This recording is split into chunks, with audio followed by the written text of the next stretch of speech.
As we head into the next session, it is my pleasure to introduce to you Ryan Anderson, who is here to speak with us on the question, what is marriage?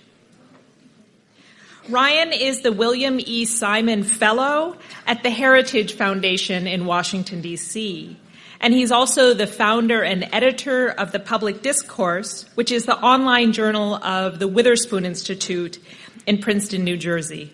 And I'm just going to throw in a little aside here in his bio because I'm one of the people who I write for The Public Discourse sometimes. And I just want to point out that Ryan is also somebody, in addition to his academic study skills and his speaking skills, he has really great editing skills. So he's been a pleasure to work with.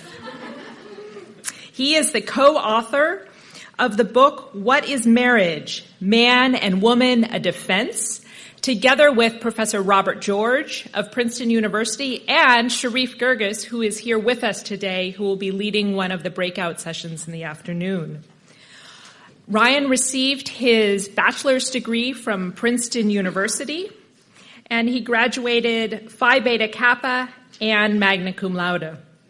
He is a doctoral candidate right now in political philosophy at the University of Notre Dame, and his research focuses on social justice issues.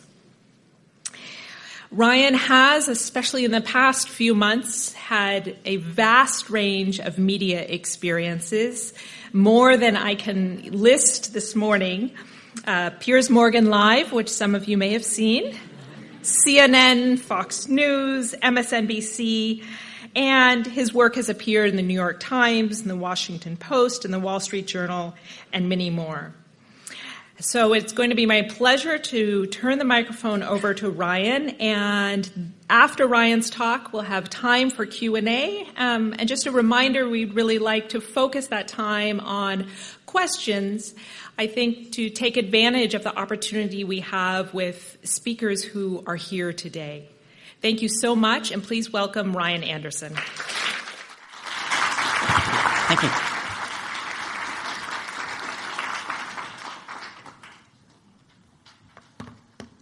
Thank you. Thank you all for having me. I think the first place to start is by thanking Judy and Irene and all the students at Stanford who made this event possible. It's only because of them that we're here. And they really serve as role models for students on all campuses on how to make a conference like this take place, even in the face of a hostile campus environment. It's good that we're having this meeting at a university. That means I get to speak from a podium rather than a seat in the audience. It's frequently what happens on the cable TV shows. It's also good that we're at a university because it means we're not going to engage in the type of name-calling and empty sloganeering that also takes place on the TV talk shows. Too many people on both sides of this marriage debate resort to empty platitudes and empty sloganeering and to name-calling in a way that's rather unhelpful and rather unbecoming of civility. So with that, let me say three things that I'm not going to say in the time that we have together this morning. I think Professor Budashevsky has already touched on most of these things, so I don't need to. I'm not going to say anything about morality, anything about theology, or anything about tradition. There are some people who talk about marriage and talk about the same-sex marriage debate in terms of a moral argument, in terms of a theological argument, in terms of a traditional argument that a Burkean conservative might say, because marriage has been this way, this is how it ought to be. None of those arguments will be one that I'll be making. I'll be making a philosophical argument with some appeal to social science, largely to get at a public policy purpose of marriage. The question that I want to ask and then answer is, what is marriage from a policy perspective? What is the state's interest in marriage? How does the state define marriage? How should the state define marriage, and why? Now, I would imagine that everyone in this room is in favor of marriage equality. The other side uses that slogan, and it's a great slogan, and it's a wonderful piece of advertising. It fits on a bumper sticker. You can put an equal sign up as your Facebook icon, and yet it's completely vacuous. Everyone in this room is for marriage equality. We all want the law to treat all marriages equally. What we may disagree with one another in this room about is what sort of relationship is a marriage. So the book that Sharif and Professor George and I co-authored was titled, What is Marriage? because that's the question that you have to answer before you can then get to considerations of equality. And if you're a lawyer, before you can get to considerations of equal protection of the law, you have to know what it is that the law is trying to protect equally. So what is the marital relationship? Because even those who want to redefine marriage to include the same-sex couple will draw certain lines between what sort of relationship is a marriage, what sort of relationship is not a marriage. And if we're going to draw lines that are based on principle, if we're going to draw lines that reflect the truth, we have to know what sort of a relationship is a marriage and what sort of other consenting adult relationships are non-marital. So that's what I'm going to try to get at in the time that we have here this morning. Now, when we were doing research for the article and then for the book, we tried to read the best philosophers and political theorists who were arguing in favor of redefining marriage. We wanted to see, on their account of marriage, what is their definition? And one of the philosophers that we looked to is John Corvino. He's become a friend of Sharif and mine. And he was saying what really is distinctive about marriage is it establishes your relationship with your number one person. And what sets marriage apart from other relationships is the priority of the relationship. It's your most important relationship. Again, because it's your number one person that the marital relationship establishes. So what sets marriage apart from other relationships will be the intensity of the emotional bond, the priority of the emotional commitment. My co-authors and I think this simply gets marriage wrong because it collapses marriage with companionship in general. It simply makes it the most important companionship relationship, the one that takes priority, the one that's the most intense. And so it can't actually account for any of the distinctive features of what marriage requires, nor can it explain why government should be in the intense companionship business. Why is government in the marriage business if this is what marriage is? So let me say a few words about that, and I'll place a challenge to people in the audience when we get to the Q&A.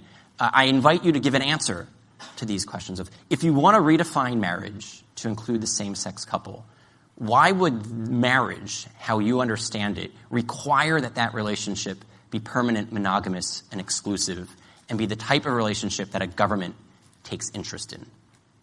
Because on this account of marriage, where marriage is an intense emotional union of consenting adults, that's something that can be formed by more than two people. There's nothing about intense emotional union just as such that says it has to be between two and only two. Threesomes and foursomes can just as easily form an intense emotional, an intense romantic, an intense caregiving relationship. There's nothing in principle that would require twos. Likewise, there's nothing about that union that would say it has to be sexually exclusive. Some people might argue that you could actually have an enhanced emotional union, an enhanced caregiving relationship, if spouses were free to seek sexual satisfaction outside of marriage. And then lastly, there would be no reason in principle why the union should be permanent, since emotions come and go, love waxes and wanes. So what would demand the pledge of permanency? But then lastly, why would government even be in the marriage business on this definition of what marriage is? If marriage is just about the love lives of consenting adults, why can't we take the state out of the bedroom? And yet those who would redefine marriage want to put the government into more bedrooms. Why? So that's the question.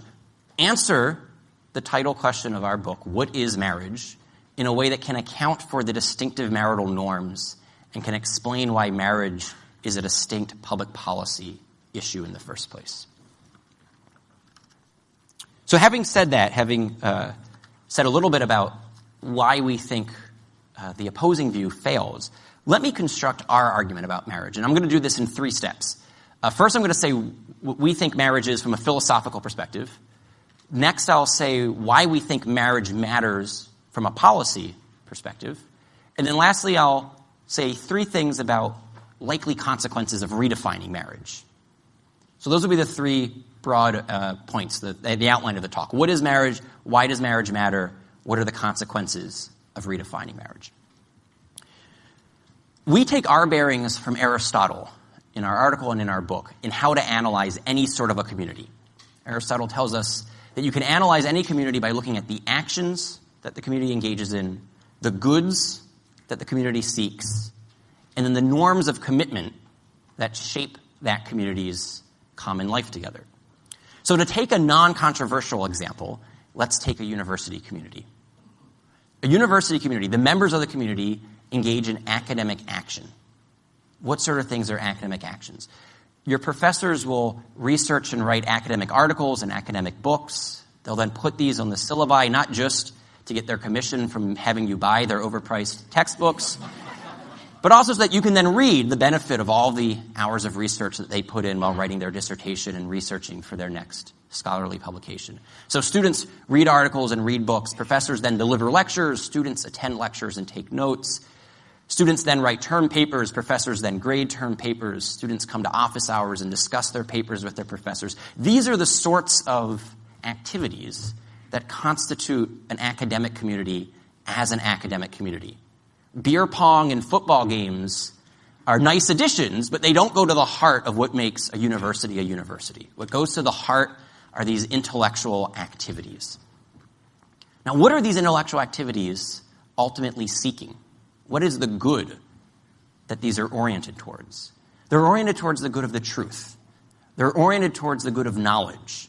All of the exercises that your professors make you engage in, the homework assignments, the term papers, the research projects, all of the work that they themselves do in writing those books and papers and delivering those lectures is all about eliminating ignorance from our lives and coming to a better appropriation of the truth of the matter so that we can have a better understanding of what is really true, so that we're not living in ignorance, we're not living in superstition, we're not living with just preconceived opinions.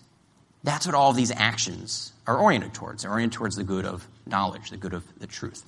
So then lastly, what sort of commitments does this require of a university community? This is where all of the commitments for academic integrity and academic freedom and the honor code come into play. This is why you can't plagiarize your term papers. This is why you have to cite all of your sources. This is why if you're a scientist, you want to cite all of the data, not just the data that might support your hypothesis. You want to cite all of the data, including the data that might call it into question, because if another researcher comes along and then writes a review of your paper and says, wait, here are some of the weak spots, here's an alternative way of analyzing the data, you don't view it as an attack. You view it actually as something liberating. They've corrected a mistake in your argument. They've helped you see the fullness of truth. They've helped you eliminate a piece of ignorance out of your life. This is why when your professors make comments on your papers, you shouldn't view it as an attack. You should view it as they're trying to help you to write better papers so that you can better understand the truth.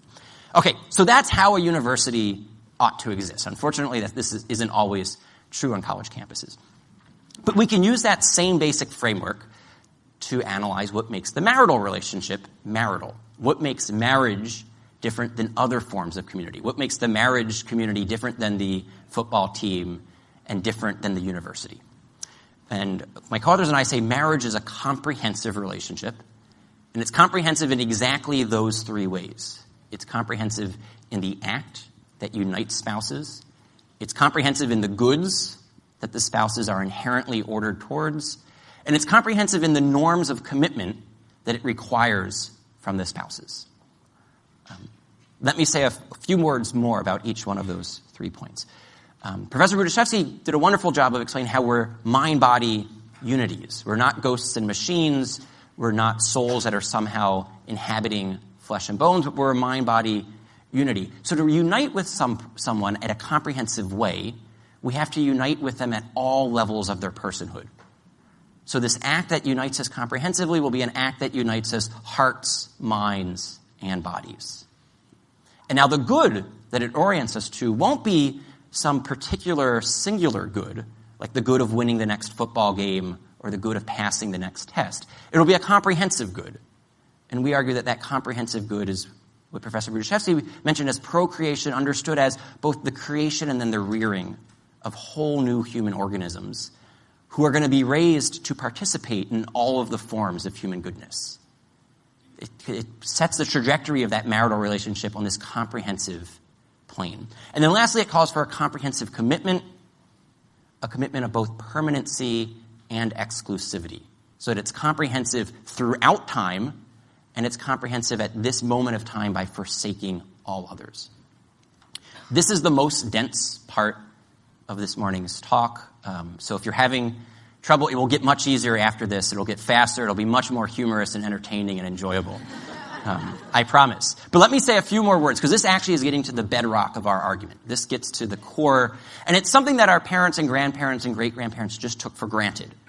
And so putting it into Aristotelian terminology, fleshing it out, requires some work from what used to be common sense.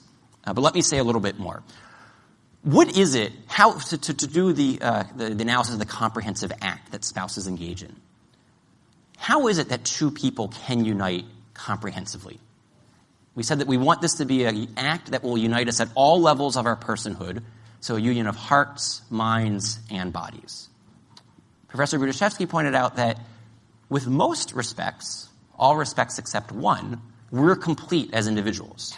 With respect to locomotion, I can get up and walk across this platform on my own. With respect to digestion, when we're done and we have lunch, I'm going to be able to eat my meal and digest it just fine as an individual.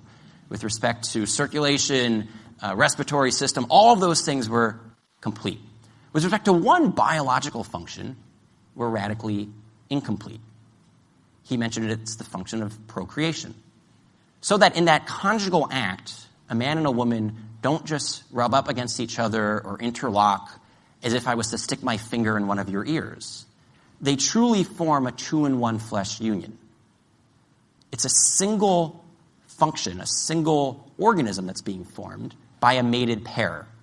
It's a single biological purpose that the twosome performs together as a unity. And so in the same way that you could say, what is it about my body that makes me an individual? What is it about me that makes my muscles and my heart and my lungs and my stomach and my intestines not just a clump of cells, but makes them a unity, is that they're all coordinating with each other, they're interacting with each other towards a single, unified biological end, the good of my continued existence. In the same way, that man and that woman, when they unite in that conjugal act, are coordinating towards a single, unified biological purpose, that good of procreation. And so the Hebrew Scriptures, when it describes them in that act as a two-in-one flesh union, they're not just speaking poetically or metaphorically, they're revealing something true about human nature and about what the sexual complementarity of a man and a woman allows for in terms of an act that can unite them. And now this act unites them so completely that 9 months later, it frequently requires a name. The lovemaking act is also the life-giving act. The act that unites a man and a woman as husband and wife is the same act that can make them mother and father. And so that begins to tell us something about what the marital relationship is ordered towards. What is the orientation, the orderedness, the good that the marital relationship seeks? In the same way that academic communities engage in academic actions that are ordered towards the pursuit of the truth and knowledge, it's the marital relationship, spouses engage in a marital act that is intrinsically ordered towards both their unity and the procreation, and then the rearing and education of children. So it's a comprehensive action that unites them, hearts, minds, and bodies, that then orients them towards a comprehensive good, the procreation, the rearing, the education, the raising of new human beings. And then lastly, this can explain why marriage requires comprehensive commitments, both exclusive and permanent. And now, what sort of exclusivity does marriage call for? It's sexual exclusivity. You don't cheat on your spouse by attending a lecture with someone other than your spouse. You don't cheat on your spouse by playing football with someone other than your spouse. But you do cheat on your spouse when you sleep with someone other than your spouse. And this view of what marriage is can explain why the type of exclusivity that marriage calls for is sexual exclusivity. Because it's the sexual act that transforms an ordinary friendship, a union of hearts and minds, into the comprehensive domain of marriage. It transforms it into that comprehensive union of hearts, minds, and bodies. And so the conjugal act, which is distinctive of marriage, which is why it's called the marital act, is the act that is exclusively reserved for the spouses. And that's the type of exclusivity that marriage requires. None of you are being unfaithful to your spouses by being at this lecture. So then we can say, what about the other comprehensive commitment? It's a comprehensive commitment that will require a permanent commitment. And I think, again, Professor Budiszewski spoke very well about this. To give a total gift of the self requires that you don't hold anything back. If you have a sunset clause, if you have an escape date, if you have a way out, then you're not really uniting comprehensively. To unite comprehensively requires an open-ended commitment. So the type of comprehensive union that's being formed requires an exclusive, forsaking all others here and now, but also into the future. Comprehensive throughout time and comprehensive at this moment in time. This basic view of marriage that we run on Aristotelian grounds and using some Aristotelian jargon is something, though, that we find in the ancient thinkers, not just the Christians, but Socrates, Plato, Aristotle, Cicero, Musonius Rufus. It's something that we then find in the canon law, the common law, and the civil law of the church, common law of England, civil law of America. It's something that we see in thinkers like Augustine and Aquinas, Luther and Calvin, but also Enlightenment thinkers like Locke, Kant, Eastern thinkers like Gandhi. So what this suggests to my co-authors is while everyone has a slightly different phraseology, a different way of putting the point, they have differences around the margins. Professor Budiszewski mentioned that for Locke, marriage need not require permanency, that after the children are grown, divorce may not in every case be immoral, but it still has an expectation of permanency for Locke. What this suggests to us is that there's something about the human good of marriage that different political, philosophical, and theological communities have all been trying to articulate with greater or lesser success. That it's a bunch of different thinkers in different times and places have all been grappling with the same human reality of marriage. What is it about our nature as embodied males and females, the type of union we can form, the type of good that that union can produce, and the type of commitments that it requires? And that's what we're trying to articulate here and now so that our marriage policy can reflect that truth and to promote that truth. And so that leads us into the second part of my talk this morning. Why does marriage matter? Because you could say, all right, Ryan, that's fine and good. You, Sharif, and Robbie have articulated a distinctive type of human good, this comprehensive good that you call marriage. Why should anyone care? Why should the state in particular care? Why should the state of California? Why should the nation state? Why should politics care about this form of friendship, this form of relationship, this form of community? So let me say a few words about that. I work at a public policy think tank, so this is where I do spend a bit of my time and attention.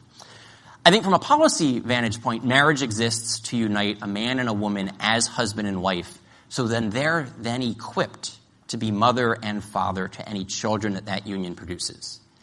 It's based on an anthropological truth that men and women are distinct and complementary. It's based on the biological fact that reproduction requires a man and a woman. It's based on the social reality that children deserve both a mother and a father. Whenever a child is born, a mother will be close by. She's normally in the same room. That's a fact of biology. The question for culture, and so therefore the question for policy, is will a father be close by? And if so, for how long? And marriage is the institution that different societies throughout time and across the globe have devised to maximize the likelihood that that man commits to that woman permanently and exclusively, and then the two of them, committed to one another, take responsibility to raise that child. Because when this doesn't happen, social costs, both for the spouses and for the child and for all of the community, run high. But before getting to the cost, let me say one more thing about why that union matters. One of the things we know from the social scientists is that there's no such thing as parenting. No such thing as parenting in the abstract. There's mothering and there's fathering. Men and women bring different gifts to the parenting enterprise. And so in our book, we quote David Popenoe, a sociologist at the at Rutgers University in New Jersey.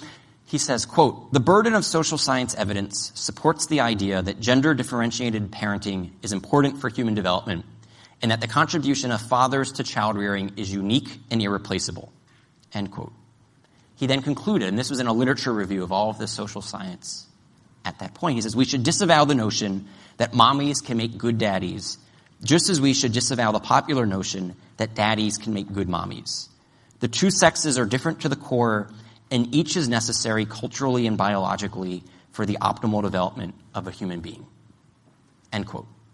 And now a sociology professor, a social scientist like this, is always speaking in terms of, on average, for the most part, social science laws are not like physical laws, the law of gravity. I can guarantee you that if I let go of this water bottle, and every time and place it's going to fall to the ground. Social science doesn't work that tightly. So this isn't to say, and I think this would get to Professor Lopez's question earlier to Professor Brudaszewski, that there will be instances in which two moms or two dads, or a single mother or a single father, or a divorce and cohabiting relationship, all sorts of other arrangements, a child could turn out just fine. No one is denying that possibility. But it is to say that on average and for the most part, children who grow up without their married mother and father have a tougher road to hoe, that there are distinct challenges for a child in that situation. But let me say a word more about the parenting. What was Professor Popenoe trying to get at when he says that we should disavow the notion that mommies can make good daddies and that daddies can make good mommies? Let's do this with a thought experiment. If I told you it's Saturday morning, and instead of being at an academic conference at Stanford, a 5-year-old boy is at home in the living room wrestling with one of his parents. And this parent is teaching the 5-year-old to be masculine without being violent, that it's okay to put people in headlocks, but not to pull hair or bite or to gouge out eyes. Which parent is most likely, on average and for the most part, in the living room? Yeah, the laughter suggests that you know where I'm going with this. On average and for the most part, that's going to be the father. And it's not because we have a gender stereotype in which only fathers can wrestle on living room floors. It's because this is what comes naturally to dads. It's something that on average and for the most part, fathers enjoy doing with their 5-year-old sons in a way that mothers don't. And it's not to say that mothers can't wrestle on living room floors, but it's that on average and for the most part, they'd rather not. In the same way that you could see that it's normally the father that's throwing the baby up in the air, while the mother is saying, honey, not so high. And I think this gets at exactly what Professor Brudaszewski said. Mothers tend to be the more nurturing, the more protecting, the caregiving relationship in the marital relationship. The mother tends to be that more nurturing one. And it's not to say that fathers can't be nurturing, but men tend not to be very sensitive. On average and for the most part, that's the way these things break down. So then, if that's the kind of thought experiment about Saturday morning on the living room floor, we can step back and just analyze the social science. What we know from the social science is that Saturday morning wrestling session, and then 5 years later, playing catch in the backyard, and then 5 years after that, discussing how to go to your first high school dance. That matters, and the father is doing something for his son, because boys who grow up without their fathers much more likely to commit crime and to end up in jail. What's taking place with the father wrestling on the living room floor with his son is exactly channeling of those masculine aggressions that sometimes can take a destructive turn. If you don't learn how to be physical without biting and pulling hair and eye gouging when you're 5, when you're 15, those same temptations might take you in a direction that ends up being criminal. And that's one of the things that fathers distinctively do for their boys.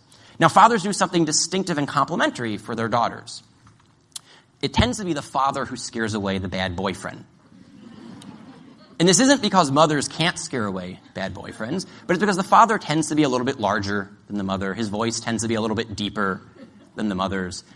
And he also was once a boy himself, and he knows what the wrong sort of young man might be looking for in his daughter.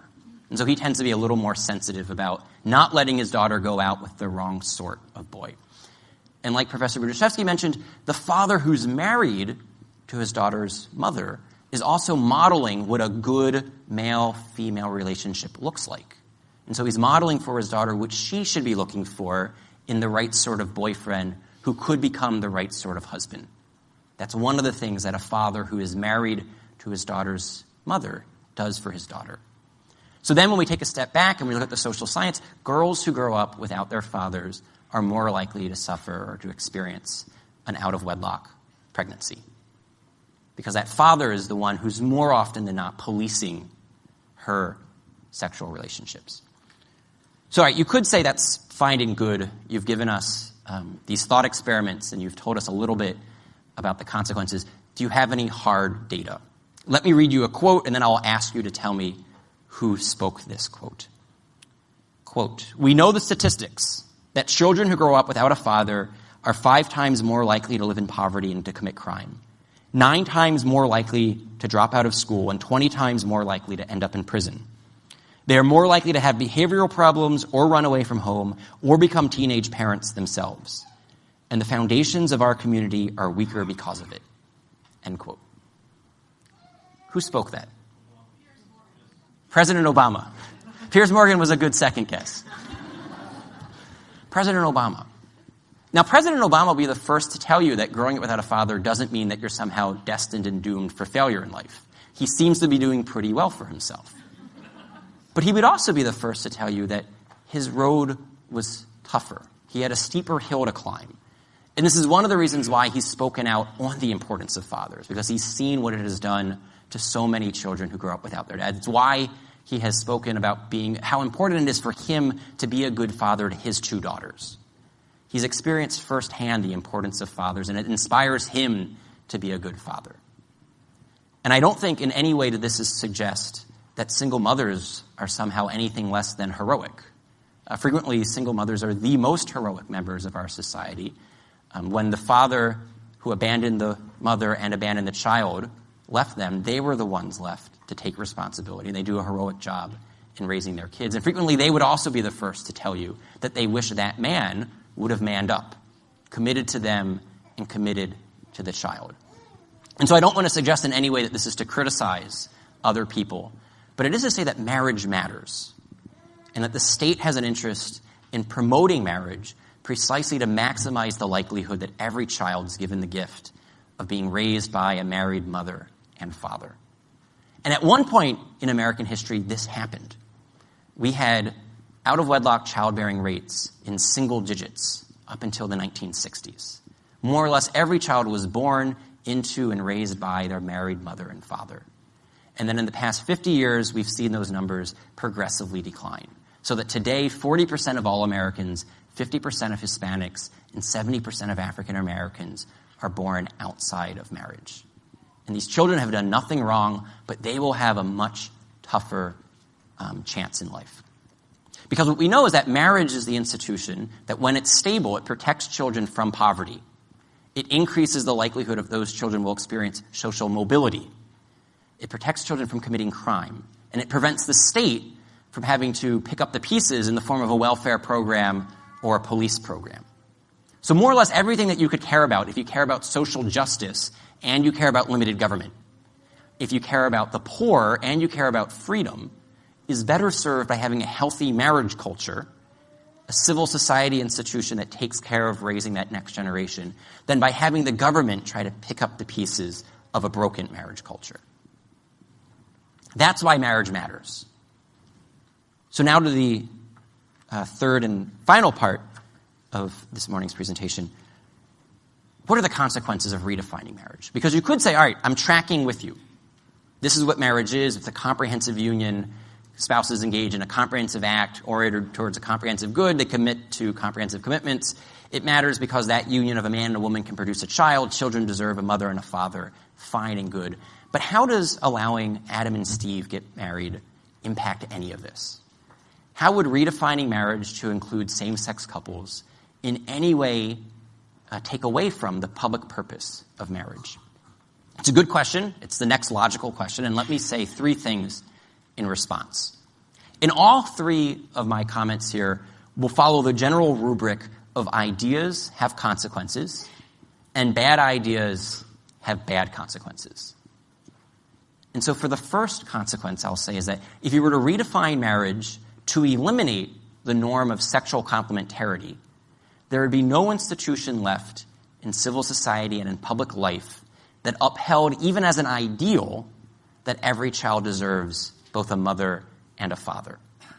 The message that redefining marriage to make it a genderless institution would send is that men and women are interchangeable, that mothers and fathers are substitutionable, and that 2 moms or 2 dads is the same thing as a married mom and a dad. So the law would be teaching something about marriage, and it would be teaching that marriage is much more about the desires of adults than about the needs of children. It recenters the marital relationship around adult romance, adult emotion. As I mentioned at the beginning, the priority of the intense emotional union of the adults, rather than about the type of institution that can create new life and then unite that new life with the man and the woman who gave him or her new life. And if you doubt that the law has the power to teach like this, think about how we redefined marriage the first time, with the introduction of no-fault divorce. In the common law tradition, marriage had a strong presumption of permanency, but on certain occasions, under certain conditions, you could receive a bill of divorce. And in the common law, there were the 3 A's of abuse, abandonment, and adultery. Serious reasons for declaring your marriage to have to end, to have to cease. My spouse is abusing me, my spouse has abandoned me, my spouse has committed adultery on me. Those were the types of reasons that would take a marital relationship that was expected to be permanent till death do us part and declare it over. With the introduction of no-fault divorce, a spouse could now abandon his or her spouse for any reason or for no reason at all. That's the idea behind no-fault divorce. You don't have to cite fault. And what we saw was that divorce rates actually more than doubled. They've since lowered just a little bit. Because the law taught something. The law taught that marriage need not even aspire to be permanent. That you can get out of a marriage for trivial reasons. You can get out of a marriage for no reason. And the law shapes culture. Our culture then shapes our beliefs. And our beliefs then shape our actions. This is the pedagogical function of law. The law functions as a teacher. And so what the law would be teaching here is that marriage is mainly about adult romance, not about stable family life for creating and then raising children. And if you think about the statistics I mentioned just a moment ago, 40% of all Americans, 50% of Hispanics, 70% of African Americans born to single mothers. And then all of the social costs that come with that in terms of child poverty, decreased social mobility, increased crime, increased welfare spending. It suggests to me that the most pressing social problem in America right now is the problem of absentee fathers. But how will we insist that fathers are essential when the law is teaching that fathers are optional? And that's the question for President Obama after he evolved on marriage. When you read back to him that quote about the importance of fathers, how can he insist and have the law send that message that fathers are essential when he now supports redefining marriage to make fathers optional? So that's the first consequence of redefining marriage. It changes the meaning of marriage, and it changes what the law will teach about marriage, which will in turn change what people believe about marriage, and which will in turn shape how people live out marriage. Second consequence is that there is no reason to think that redefining marriage would stop here. And in fact, we now have 3 new words that describe the ways in which marriage activists would like to see marriage further redefined. And here, just think back. 20 years ago, maybe on this campus it wouldn't have been unthinkable, but in most America, 20 years ago, the phrase same-sex marriage was an oxymoron. If it's same-sex, it's not marriage. So 20 years ago, most Americans didn't really think that a same-sex marriage was even an ontological possibility. In the same way, now we have 3 new words that have been coined in prominent liberal publications, and to me, there is no logical reason, once you get rid of the male-female aspect, for why these further redefinitions don't simply follow like night follows day. So let me run through these briefly. The first is the term throuple.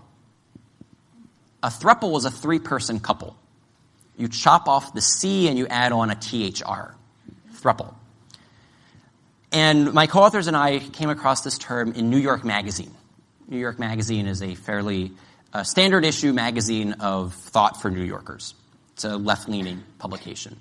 And what's standard in New York today will become standard in the rest of America 20 years from now. And the argument here is that this is not a polygamous relationship. A polygamous relationship would be one man with this woman in a conjugal relationship, the same man with a different woman in a conjugal relationship, the same man with a third woman in a conjugal relationship. Here it's a group marriage. This is an instance of polyamory. many loves. And the idea here is the throuple, all three partners are married to each other. And polyamory can come in different sizes and shapes. You can have a foursome where they're all married to one another. Whereas the foursome I just mentioned, it's one man with three different women in three different conjugal relationships. The polyamorous relationship will just be a group marriage. And the general idea is that if marriage is just about an intense emotional union where spouses have romantic feelings for each other and then pledge to take care of each other, they commingle assets, they live together, they enjoy economies of scale, and they love one another. So the other convenient but empty slogan is that love equals love. Why isn't the throuple in the same exact situation as the couple? And so if you go to court and say, we are suing for our marriage equality rights for the same-sex couple, on what basis would you deny marriage equality to the same-sex throuple or the opposite-sex quartet? Because the way that we arrived at monogamy in Western law and culture is that it's one man and one woman who can unite in the comprehensive act that produces new life, and every new life has one mother and one father. And marriage is about uniting those people into a stable family life. But once you say the male-female aspect of marriage is irrational and arbitrary and bigoted, what is magical about the number two? What is the principled reason for denying marriage equality to threes and fours and more? So that's the throuple. The next term we came across was the term monogamish. And this was in the New York Times in the Sunday magazine. There's probably no publication more prominent in terms of mainstream liberal thought than the New York Times Sunday magazine. And this was in a profile of the gay rights activist Dan Savage. And in a portion of that profile, the question was asked, what do you think straight couples will learn from gay couples once there's same-sex marriage? So how will gay marriage actually help traditional marriage? And he says, well, what it will teach and what straight couples could learn is the virtue of the monogamish relationship. The term monogamish is a play on the word monogamous. So Savage seems to be inclined to want to keep the twosome requirement, but he wants to get rid of the sexual exclusive requirement. He thinks that sexual exclusivity is outdated and inhumane. It's an unrealistic expectation to think that you could have all of your sexual needs fulfilled by one person for the rest of your life. And that this is what's wrong with heterosexual marriage. And that this is one of the things that heterosexuals could learn from homosexuals is the virtue of monogamish. And so he says that provided it's an open and honest discussion where the spouses agree to it, there's no coercion and there's no deceit, spouses should be free to have a sexually open relationship. And he says that frequently this will actually enhance their emotional bond. That one of the reasons that lead to divorces are that spouses are not having their sexual needs fulfilled inside of marriage, and so they seek sexual outlets outside of marriage. And because they had this unrealistic expectation of sexual exclusivity, when the other spouse finds out about it, their heart's broken. This was adultery, and then they file for divorce. He says, much better that we not link adultery to sexual exclusivity. So long as you're open and honest about it, no one's heart would be broken if you said it's okay to seek out a sexual relationship outside of marriage. That's the monogamish relationship. And then the final term that we came across was the term wed-lease. Wed-lease is a play on the word wedlock. Wedlock suggests something that is strong and sturdy and permanent. Wed-lease stands for the exact opposite. And this was a term that was introduced in the Washington Post. The Washington Post op-ed page is probably the most moderate of liberal publications. And it was published the month after the Supreme Court ruled on the Defense of Marriage Act case. So the timing was convenient. And it was a lawyer writing, and he was saying, just like you can lease a car or you can lease a house, you should be able, legally, to lease a spouse. And the argument here was that he might want to keep the twosome requirement. He might even want to keep the sexual exclusive requirement. He thought the permanent requirement was unrealistic and inhumane. And that the reason that divorce caused so much heartbreak and so much disruption is that spouses had an unrealistic expectation that they were going to live and love one other person for the rest of their life. And when this proved to be impossible, that's when it causes the trouble. But if you only signed up for a wed lease in the first place, if you signed up for a 5 or a 10-year marriage license, which could then be renewed on good behavior, but if it wasn't going well, it would have a natural sunset clause. If after 5 years, no harm, no foul, we only signed up for a wed lease. That's the idea.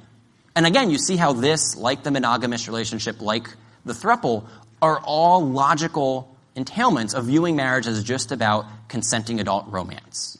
Because consenting adult romance can come in as many sizes and shapes as adults can consent to. And if love equals love, there would be no reason for public policy to treat certain sizes and shapes of consenting adult love differently than other sizes and shapes. To do so would be to deny marriage equality to those relationships that are thruples or monogamish or wed leases. Now, I said I wasn't going to say anything about morality or theology or tradition as far as my argument goes in this lecture. But think about the public policy consequence of this. And again, remember, the reason that the government's in the marriage business is not because it's a sucker for romance. Government's not in the marriage business because it cares about my love life. Government's in the marriage business because the sexual union of a man and a woman can produce a child, and that child deserves a mother and a father, and when this doesn't happen, social costs run high. So the government's trying to vindicate and to protect the rights of children and minimize harm to the community as a whole. But the throuple and the wed lease and the monogamish relationship make it more likely that a man has multiple sexual partners in short-lived relationships. That's what a throuple with a wed lease with a monogamish condition attached to it would entail. And so it directly undercuts the public policy purpose of marriage in the first place. And yet all of those further redefinitions follow logically from getting rid of the male-female aspect of marriage. If you say that marriage has nothing to do with the union of a man and a woman and the procreative potential and capacity of that act and of that relationship, then what are you left with for saying that it should be a union permanent and exclusive of twosomes? It seems like you're left with a house of cards. So that's the second consequence. And the primary victim, I should add on to that second consequence, will be children.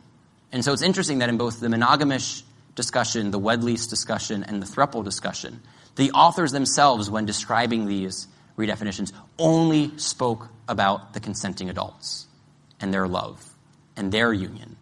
They never spoke about what this would mean as a whole if society adopted these practices for orderly child rearing.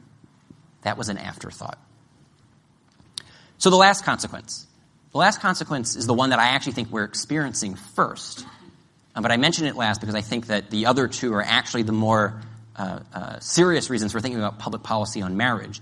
But the last consequence is the one that we're experiencing first, and this is the consequence for religious liberty.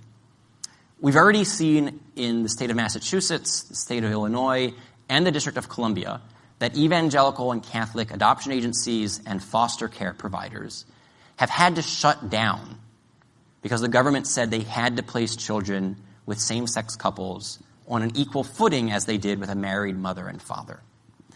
And now these agencies said, we're not trying to get in the way of a same-sex couple adopting from a different agency.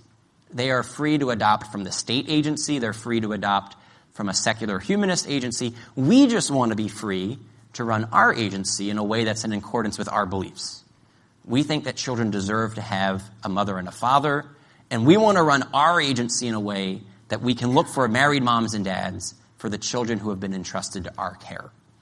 These agencies said we have social science evidence that suggests that children do best with a mother and a father, and we have the First Amendment, which protects our right to run our agency in accordance with our religious convictions about marriage. And in all three jurisdictions, the government said no. And in the state of Massachusetts, it was particularly clear that this had nothing to do with funding. It only had to do with licensing. It's illegal to run an adoption agency without an adoption license. And the state said, we will not give you an adoption agency license unless you agree to place children with same-sex couples on an equal footing as you do married moms and dads. Because if you don't, you'll be violating our non-discrimination statute. And discrimination is illegal in Massachusetts, and you can't run an adoption agency that discriminates. So these agencies were forced to shut down. This does absolutely nothing to help orphans. It does nothing to help children who are in foster care. All this does is score a point for political correctness in an adult culture war. So one of the first victims, again, would be innocent children. We've then seen cases of photographers and florists and bakers and innkeepers, more or less every professional that intersects with the wedding industry has now been hauled into court, brought up on charges of discriminating against a same-sex couple. And what's worth pointing out here is not a single one of these cases, not a single case that has been brought to media attention that I know of, and I try to follow this stuff pretty carefully, has been the case of a baker, a photographer, a florist, an innkeeper saying we don't serve gays or lesbians. There's not a single case of that we know of. Each and every time it was only about same-sex marriage. The photographer has no problem taking pictures at a birthday party for someone who's gay or lesbian. The baker has no problem baking the birthday cake for a gay or a lesbian couple that's having a birthday party. The florist has no problem making a bouquet of flowers get well soon if the person who is buying the flower happens to be gay or lesbian. The only objection they had was to using their artistic skills and talents to celebrate a same-sex relationship as a wedding, because that was a message that they didn't believe in and that they couldn't help celebrate. They said, we don't want to use God-given talents to celebrate a relationship that we think tells a lie about God's intentions for marriage.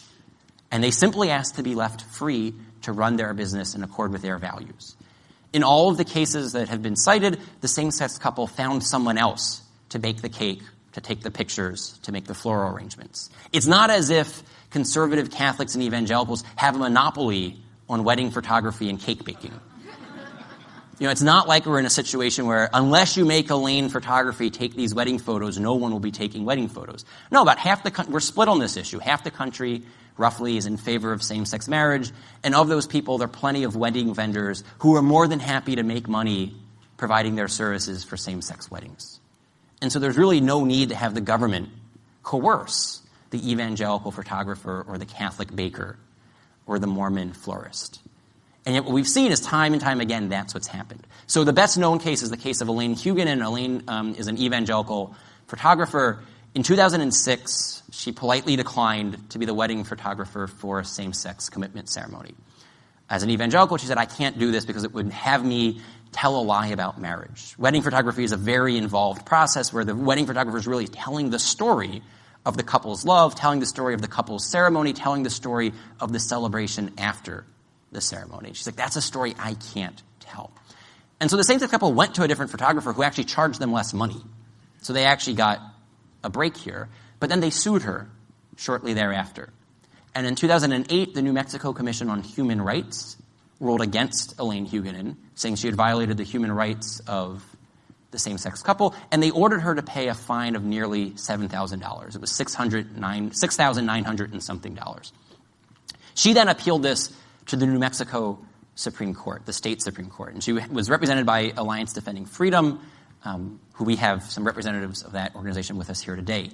One of their lawyers spoke last night at the opening dinner. And what they argued before the New Mexico Supreme Court was that Elaine's not trying in any way to infringe the rights of the same-sex couple. They're free to get married in the church of their choice or in the banquet hall of their choice. They can have a photographer, a baker, a florist do it if they want to. But freedom's a two-way street. We live in a live and let live society. Don't force Elaine to do this. And oddly enough, so the court decided against Elaine. The court sided with the same-sex couple.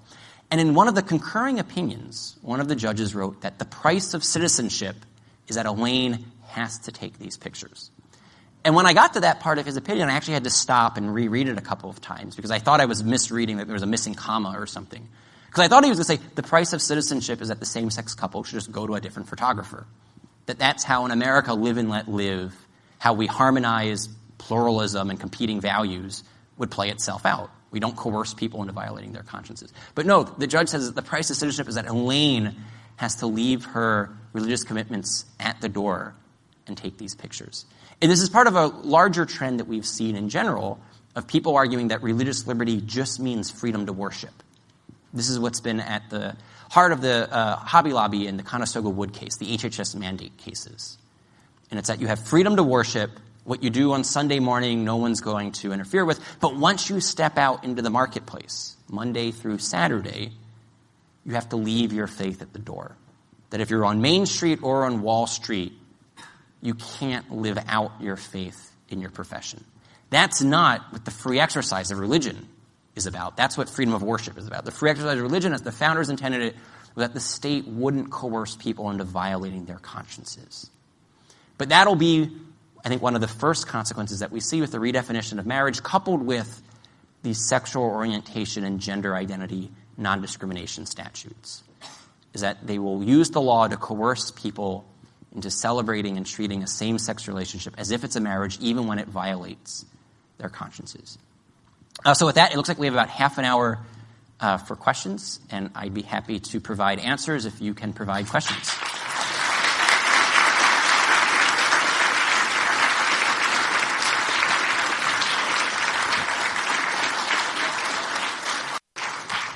Yep, over here. I'm not sure. I think my husband may consider it infidelity for me to be here this morning at the conference. I have to check with him when I get home. But from a public policy point of view, my understanding of marriage was that it was more contractual to bring together what a man's daughter would bring into the marriage with what would go to another man, and that the reason government was in marriage was for the contractual passing of property from one generation to another, from one family to another, including the daughter, and then eventually just the dowry that came with. And in those marriages, my understanding is there's not a demand that they procreate and have other children. It was a contract to bring the property together. And I didn't hear you mention that at all, and I'm curious about that. Sure. So in the American context, that's not what marriage policy is about. So I didn't mention it because I don't actually think that's what the purpose of marriage is for, what the public policy purpose is for. It's true that in some societies in which you did have a strong emphasis on patriarchy and you had a strong emphasis on dowries and the joining of families, that marriage played that function. In our society, it largely hasn't. And I was talking about American marriage policy and why is the American state, both federal and the 50 states, in the marriage business. It has much more to do with forming a stable community in which orderly procreation can take place. And that we know that the requirement of the marriage? That's a good follow-up. No one has ever insisted that couples have to have children to be married. It's not that every marriage has a child. It's that every child has a mom and a dad. And that marriage tries to maximize the likelihood that that child will be raised by their mom and dad. And so the way that this works is that, one, it holds up an ideal that you should get married before you have kids in the first place. Second, you should stay married so that your kids have a mother and a father. That's what the state's trying to do with marriage.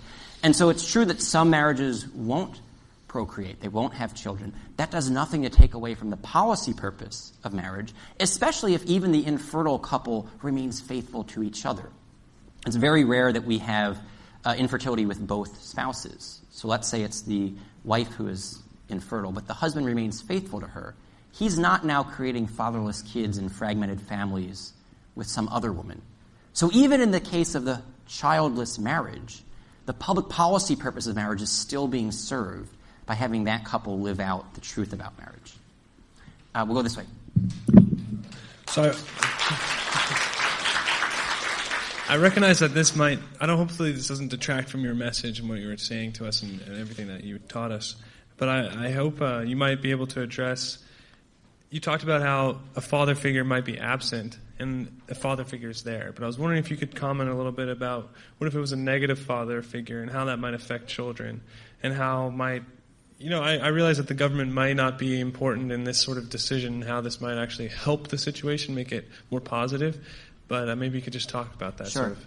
Yeah, so the social science evidence that I cited wouldn't rule out the possibility or even the likelihood that bad parenting would have bad results for children.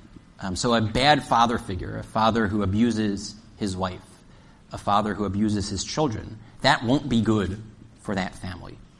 So to a certain extent, when I'm talking about marriage in the first part of the talk, in the philosophical part of the talk, it's to say that we're encouraging good behavior. I mean, so obviously if the spouses aren't actually loving each other, they aren't loving their kids, if they're abusing one another or the children, then marriage isn't going to have some of the benefits that it could. But even that said, when the social scientists do this, and they control for various factors, they'll control for income, they'll control for education, but even with the handful of fathers who aren't good fathers, we still see that marriage has these benefits on average and for the most part. But that's not to deny that any given marriage, any given father, might actually be doing grave harm both to his spouse and to his children simply by not loving. And I think that gets to Professor Budiszewski's part, that marriage ultimately, it's a comprehensive union of love. And so if you're not living that part out, you won't necessarily get some of the benefits of marriage. Yep. Okay. Hello, I'm David. And I guess one of my questions was, it seemed that the crux of your argument about why the state's interested in marriage is that because children deserve both a mother and a father, and that this is the ideal. And I guess my question is, do we have any scientific evidence about that? You brought up about parents without or families without a father, but that could just as easily be explained by just the lack of two loving adults being together. Yeah, that's a great question. So let me say a couple of words in response. We now have about 40 or 50 years of robust social science showing the importance of a married mother and father for children. And what this 40 or 50-year tradition of social science has looked at is they compared the married biological mother-father intact family to several alternatives, including single parenting, including cohabitation, including divorce, and including divorce with remarriage. And only recently have they started looking at same-sex couples. So let me first speak just to those first alternatives that we have about 40 or 50 years of robust social science on. So this is the married, intact, biological mother-father family compared to single parenting, divorce and remarriage, and cohabitation. On more or less every factor that they could measure, the child in the married, biological mother-father family has an advantage over a child in any of the alternatives. Over and over and over again, with large, random, representative samples that were also longitudinal, so they tracked the same child throughout time. The results came back just like this. So much so that we actually saw liberal scholars willing to change their mind on this. The way that most academic change happens is that one generation of scholars die off, and then a new generation of scholars writes different articles. This was actually an interesting case where you had the cover story of the Atlantic Monthly run an article with the title, Dan Quayle Was Right. And remember what Dan Quayle had done? He had criticized Murphy Brown and the television show for glamorizing single motherhood. And he said, we shouldn't be sending that message because while it might be the case that Murphy Brown can be successful at this, because she's a business elite, she was an anchor of a news program, and she had the financial resources to pick up the pieces herself of not having a husband or a father for her child, that if we sent this message for most Americans who don't have the luxury of money, we're setting them up for a much more challenging road in life. And he was, vastly criticized for this. But then over time, as more and more of the social scientists looked at the data, they were like, wow, divorce has not been good for children. It's not been good for mothers. Cohabitation is not good for children or mothers because the man in that, it's a revolving door. He never actually commits. Even divorce and remarriage has no difference compared to just divorce. So that gets to your question about, is it the two incomes or the two people there? Even when you get the second income back in the family through divorce and remarriage, it doesn't seem to make a difference. And so then the question is, why? And so one of the things that this social scientist saw is that there are three mechanisms that seem to explain why marriage matters. It's biology, it's gender, and it's stability. And so having a biological connection with both parents to the child seems to make a difference. And this is the case because even when they look at adoption of infants, at birth, still seems to be a difference between a child being raised by their biological mother and father and then being raised by someone that's not biologically related. And they're not entirely sure of all of the reasons why. They know that mothers tend to be able to hear their own child's cry with greater sensitivity than some other child's cry.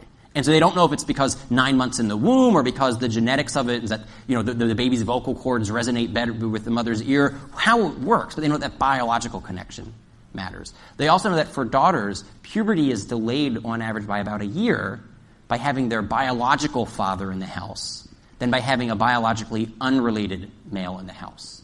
It has something to do with the pheromones that are sent. Brad Wilcox has published on some of this. And this is something that social biologists are starting to look at. What are the biological explanations for this? But we know that biology matters. We then know that gender matters.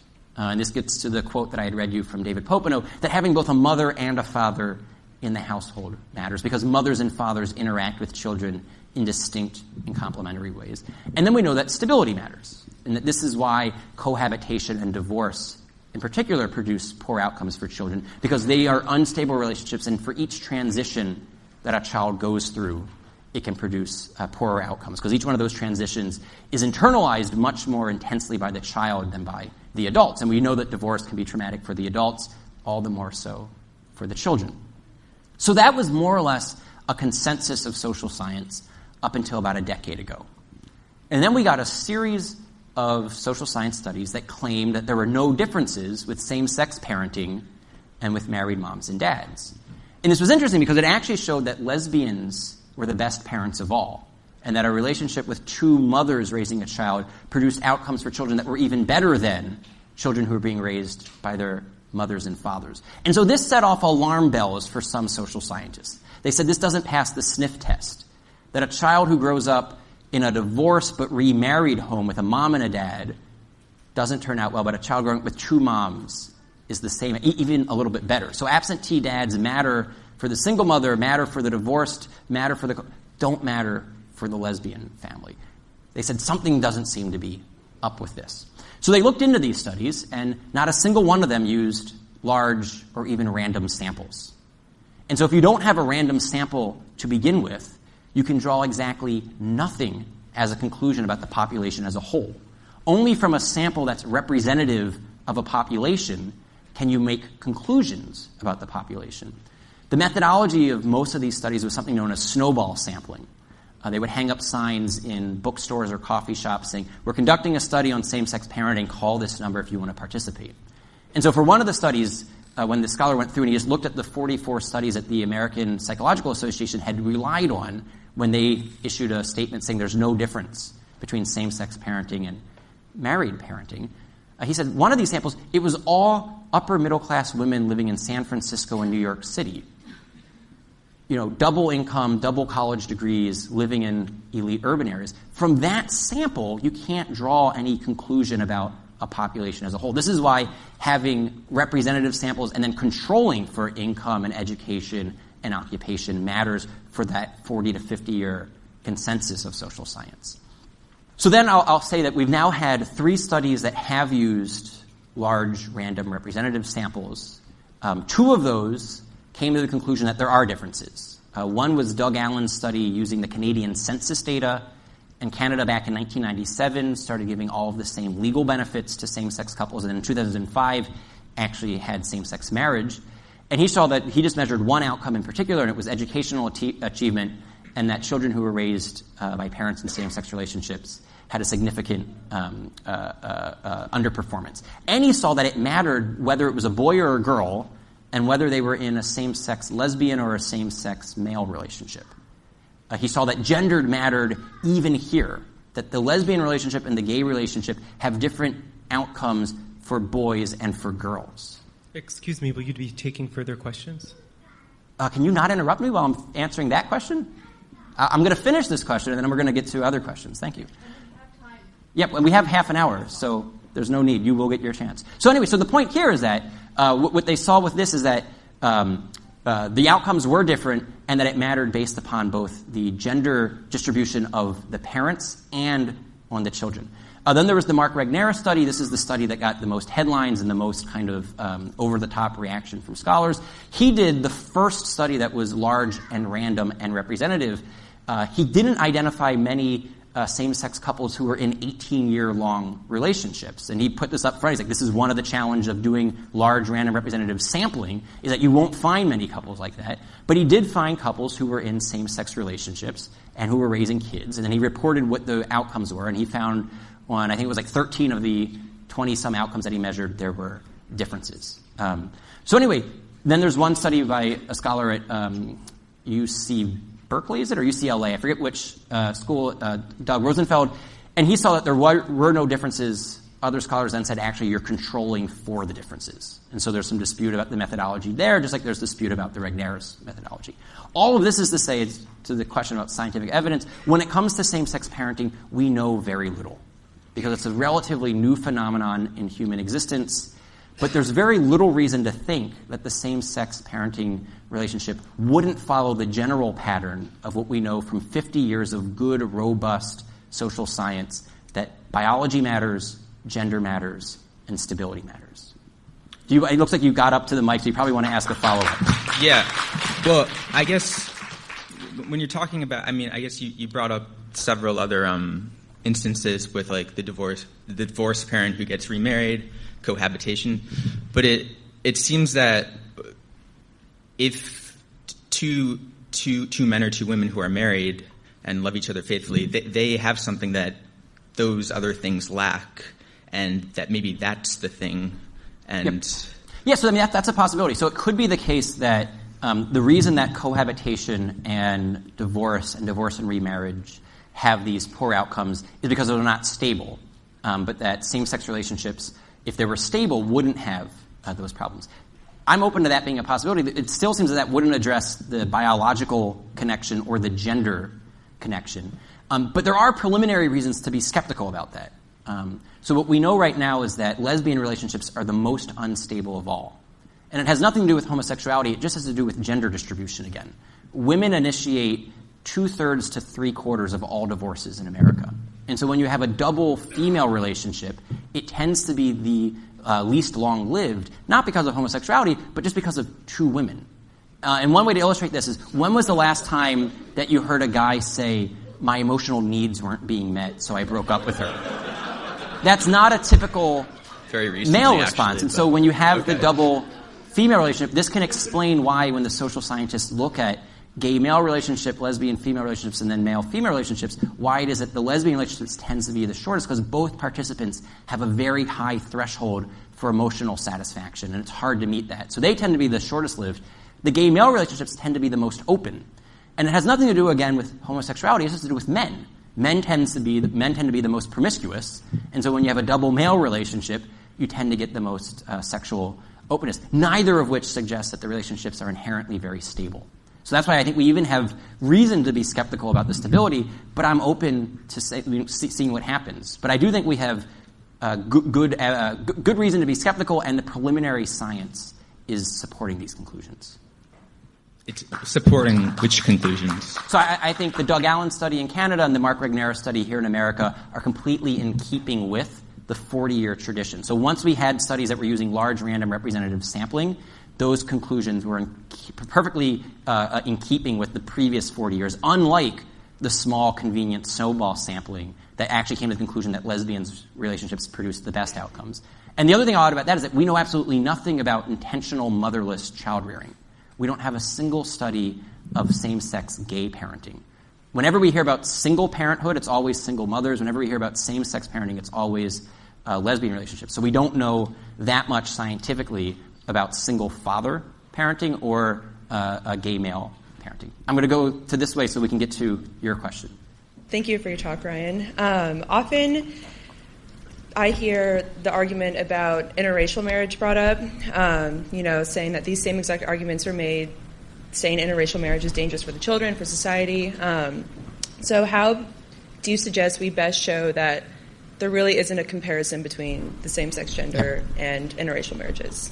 Great question, and I'm wondering if someone put you up to this, because just yesterday I published a paper on this question. So if you want, you can Google my name. It's a 5,000-word paper just on the history of bans on interracial marriage and why they have nothing in similarity, either historically, philosophically, or theologically, with the near human universal view that marriage is a male-female relationship. And so the title of that paper was something like Marriage, Reason, and Religious Liberty, Much Ado About Sex, Nothing to Do with Race. And so here's the summary of what I found when I was researching this.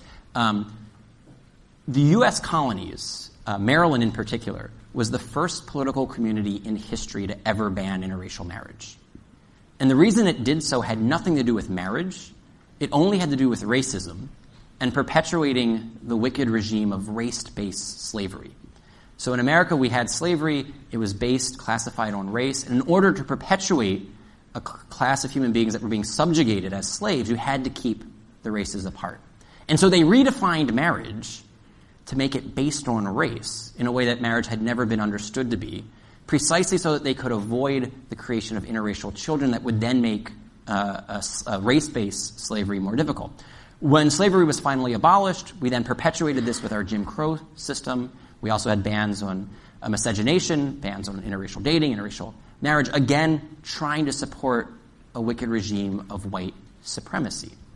None of this had anything to do with marriage, though.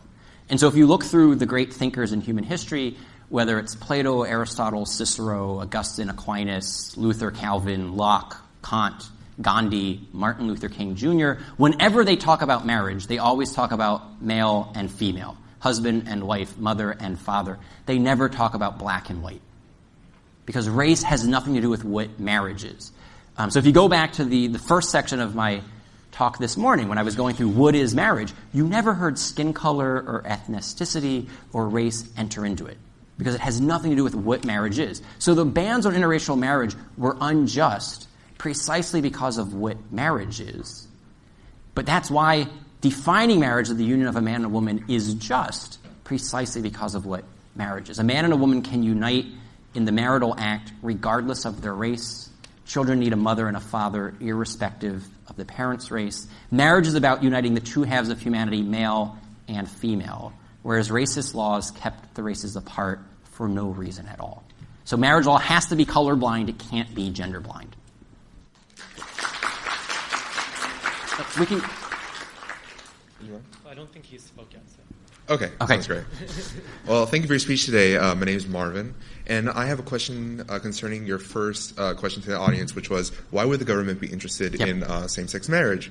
And one of the things you keep mentioning is that this notion that, well, in the beginning that you mentioned was like the most marriage by colloquial stance right now is that it's the most important person relationship, right? And the priority is on the activities of adults and not on children. However, this and it doesn't like differentiate between companionship. However, I think that marriage very much does differentiate from companionship in that even though you deny that it had to do with like a dowry or other things like that, there's this very much like contractual obligation to another person in this permanence of marriage. And one of the many reasons that people do get married because they say to each other that they're going to be together for life, right?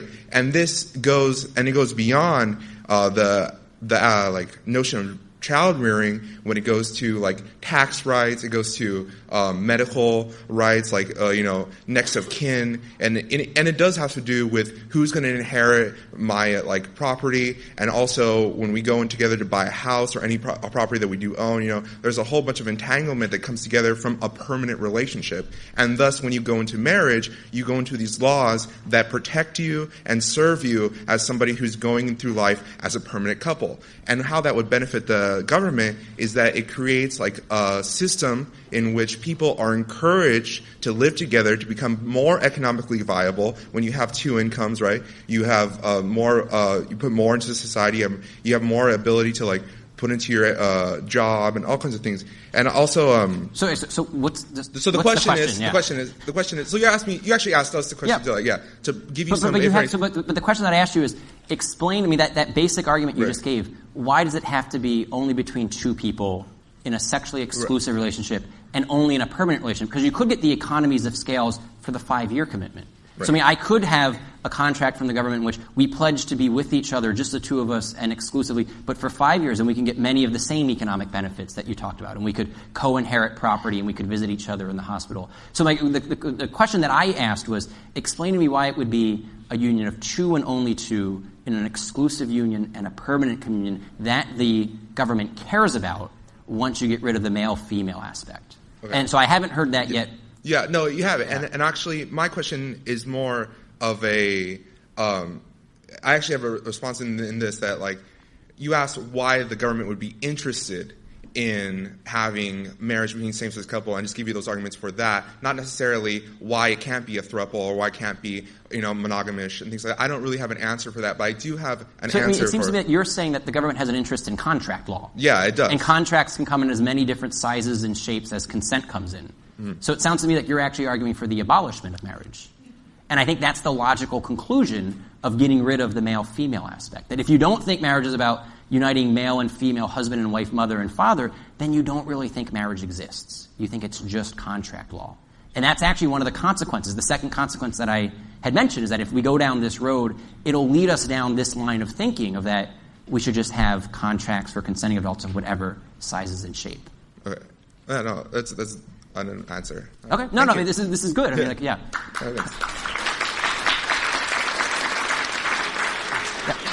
So my question, I guess it's pretty timely because April 15th is just around the corner.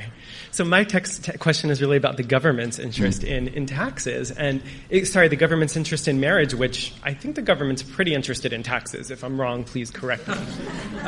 They're too interested in taxes. That's the problem. I agree. So my question is, why should I not have the right to file a joint tax return? Why should I pay more taxes than a straight couple simply because I'm a minority? How is that not discrimination? Sure. And that's a fair question. What if we were to say, why should I not be able to file a joint tax return just because I'm in a throuple or a quartet? I mean, so it seems to me what you're suggesting is that we just shouldn't have the tax code recognize marriage. No. All right, so then you think that we should have same-sex marriage for same-sex couples, but would you also extend marriage equality rights to the throuple? So my question really is, why should I, as a gay man, be denied the same right to file a joint tax return with my potential husband that a straight couple And has? I want to play out what principle you're acting on, because I would hope that you're not just doing special pleading, that you want protection for your rights but not for all Americans' rights. So I would hope that you wouldn't be saying that you want special tax treatment but I don't care about the throuples. So I want to see what principle you're acting on. And does the principle that you're hoping to vindicate to protect your rights also extend to protect the rights of the throuple? Sure. So I'm acting on civil rights, and so the rights that are applicable to a male and female couple are applicable to a male and male couple. And that's my question. How is that not discrimination on the basis of sexual orientation? Right. So part of the answer is that because the same-sex couple isn't a marriage, and so that we want marriage equality to treat all marital relationships in the same way. And given the understanding I've presented of what marriage is, same-sex relationship isn't marital. But I'm trying to ask you about the equal protection argument you're making. Would it apply to all consenting adult romantic relationships? So why would you want the same-sex couple to file jointly for taxes, but not the same-sex throuple or the opposite-sex quartet? Sure. I appreciate that. And that's not I'm sorry, but that's not actually my question. My question is, why should I be denied the right to file Then I'll answer your question. The reason that you should not have the option of filing a joint tax return is because you can't get married. Given what marriage is. I can in California. I can get married. You can be issued a marriage license in the state of California, but you can't actually get married. And I'm sorry to say it that way, but given what marriage is, and a union of sexually complementary. And it's not discrimination because everyone is equally eligible for entering into the marital relationship where you understand marriage as a union of sexually complementary spouses, a permanent exclusive union of man and woman, husband and wife, mother and father. If you're not interested in entering into that sort of a union, you're not being discriminated against. What you're asking us to do is to redefine marriage to include the adult relationship of your choice. And the adult relationship of your choice happens to be a same-sex couple. There are other adults who want to have marriage redefined to include the relationship of their choice, which may be the same-sex throuple or the opposite-sex quartet. And so what I'm asking you in response is, what principle are you appealing to when you say this is discrimination to vindicate your rights but not their rights? Because it seems to me that your position ultimately leads to simply the dissolvement of the marital union. Sure. So there's other speakers in line, so we can always talk at lunch. But I just want to clarify. I just heard you do not have the right to get married. So if you could tell me why I don't have the right to get married, that would be my final question. Sure. Thank you. And I'll sit down. I feel like we have 5 minutes left, so I'll just say this again briefly. I feel like I've already answered that. It's not that you don't have a right to get married. It's that you aren't seeking out marriage. Marriage is by nature a union of sexually complementary spouses, a union of man and woman, husband and wife, mother and father. And just based upon what you've said about yourself, it doesn't sound like you're interested in forming that sort of a union. It sounds like you're interested in forming a union with another man, and that's not a marriage. So that's why I don't think the law should treat the relationship that you want to form as a marriage. Who is next? Yeah. So how about we do this? How about we take both questions at the same time so we can get both questions in, and then I'll answer both, and then we'll go to lunch. Yeah, we'll just group the questions. So you'll ask, and then you'll ask, and then I'll try to answer both simultaneously. Yeah, so one of the things I liked about your presentation a lot is that you explained some of the benefits of having a father and some of the consequences of not having a father. But to make your argument complete, I mean, you could say fatherhood is so good, so why not have two of them? Right. So you have to explain why, it's so important to have a mother as well. So I was wondering if you could maybe explain more the benefits for a child of having a mother around and what maybe some of the consequences would be of not having one. Thanks. I guess mine is a little bit different and probably more like the practical consequences of if we go the road where we do afford everybody their right, for example, the gentleman before me, the right to get married. You talk a lot about social impact and the social consequences. I think we're dealing a lot with how much this is going to cost in the future. So I'm wondering if we could just take that type of a view of like, well, let's suppose quantitatively we have a number of people who want to redefine marriage, and so it becomes the case that it will be redefined. How would we adjust? How do we adjust and prepare and solve the problems that maybe people can't agree what the cause of the problem is, but it needs to be solved. So children who need parenting. Yeah, both questions, great. We don't know as much from kind of a robust social science perspective about mothering, partly because we don't have very many instances of children growing up without mothers. So what I mentioned earlier is that whenever a child is born, a mother is close by, and that most of the instances of single parenting are actually single mothering. So we know much more about what it's like to grow up without a father, because unfortunately there are a huge portion of the American population in that situation. And so the scientists have been able to study that particular situation with greater delicacy than mothering. But we know that on average mothers tend to be the more nurturing, the more compassionate, the more supportive. We can know biological things. Only mothers are the ones who can nurse a child. So far men can't. But there was an earlier question about nanotechnology and what we're going to do. And so who knows? But I mean, so far there are biological differences in which the mother, one, will be more likely to be nursing the child, but also she tends to be the more nurturing of the two. So if you are looking at this, what would happen if you grew up without a mother? Maybe you would have all of the problems of typical male misbehavior just compounded on each other. You'd be more of an insensitive jerk because you didn't have your mother softening you. That's what happened to me. I don't have any sisters. I only have brothers. And I think it's the same. Actually, I think siblings have a huge impact on us as we grow up. For the other question, I'll answer this in two ways. One is that I think to a certain extent, whatever happens in law and policy, we as free citizens will always be capable of living out the truth about marriage in our own lives. And so I think to a certain extent, the best defense of marriage are healthy, happy marriages. And the best way of protecting the rights of children is by being a good parent, a good mother, or a good father to your own children, and helping your own children grow up to be good spouses to their husband or wife and good parents to their children. And so in this sense, no matter how the law defines marriages, our individual communities, whether it's a religious community, educational community, a civic society of whatever sort, can be encouraging men and women to commit to each other permanently and exclusively and to raise their kids. So marriage prep programs at churches, pre-Cana programs, marriage saver programs, there is a host of opportunities for us to get involved to try to recreate a marriage culture. And on a college campus, actually I think it's something like the Anscombe Society that's taking a lead in doing that here at Stanford.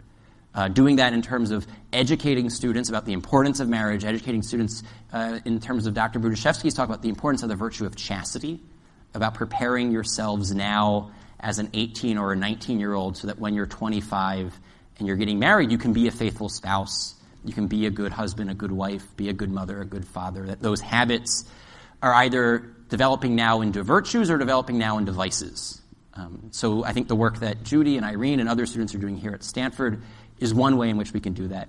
The last thing I'll say is if we get a string of bad court rulings, if the law and the politics go against us, I think here we just take a lesson from the pro-life movement. In 1973, February of 1973, a month after the Roe v. Wade decision, it would have been easy for students at a place like Stanford to say, well, we've lost, let's just give up. But they didn't. And so Professor Bryson was one of the pro-life leaders here, probably, 20 years after that, leading the pro-life movement here. But there have been pro-life leaders for the past 40 years who have refused to accept Roe v. Wade as the truth about the Constitution when it comes to unborn children, or the truth about unborn children. And so for 40 years we've had philosophers and embryologists and biologists and lawyers making intellectual arguments, vindicating the rights of the unborn. We've had statesmen like Henry Hyde and Ronald Reagan and Ed Meese crafting the public policy and the legal policies. We've had advocacy groups like Silent No More and Susan B. Anthony List and Americans United for Life and National Right to Life. And we've had crisis pregnancy centers all across the nation doing everything they can in different ways and forms, artistically, culturally, intellectually, legally, bearing witness to the truth of life. And at 1973, public opinion was rapidly shifting against pro-lifers. At one point, it was 67% pro-choice, 33% pro-life. You had all of the elites saying that pro-lifers were on the wrong side of history, and you had politicians who were pro-life initially, people like Ted Kennedy and Bill Clinton and Al Gore and Jesse Jackson, evolved to become pro-choice. But over the past 40 years, all of that work that has been done with the pro-life movement, your generation's now more pro-life than your parents' generation. And a majority of Americans now support the right to life for the unborn. And so the same thing that happened 40 years ago with the right to life movement would need to happen politically on the marriage issue. And so it's that twin factor of cultural efforts and political efforts. That's what we have to do on the marriage issue. Thank you.